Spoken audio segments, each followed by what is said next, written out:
সুপ্রিয় দর্শক, আমি এই মুহূর্তে রাজধানীর সিটি কর্পোরেশন দক্ষিণ সিটি কর্পোরেশনের সামনে দাঁড়িয়ে আছি। আপনারা দেখতে পাচ্ছেন আজকে কিন্তু মিছিলে রাজধানীর যে বিভিন্ন ওয়ার্ড এবং থানা পর্যায়গুলো থেকে সকাল থেকেই কিন্তু এই সিটি কর্পোরেশনের সামনে শত লোকের মিছিল।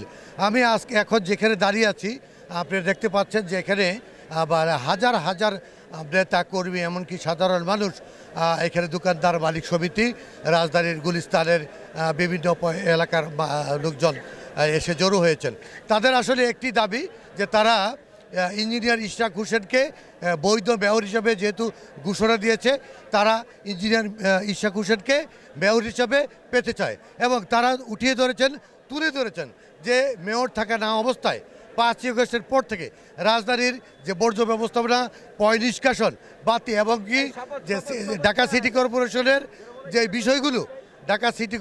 বিষয়গুলো মানুষের যে মৌলিক অধিকার খর্ব হচ্ছে, এই বিষয়গুলো তারা তুলে ধরছেন এবং তাদের একটি দাবি, তারা ইশরাক হোসেনকে যে কোনোভাবে হোক আদালতের রায় মানতে হবে এবং তাকে মেয়র হিসাবে দায়িত্ব বুঝিয়ে দিতে হবে। এই জনগণের দাবি। তারা বলছেন এটি সময়ের দাবি। যদি এই দাবি পূরণ না করা হয় তারা অচিরেই এর চেয়ে বড় আন্দোলন গড়ে তুলবেন।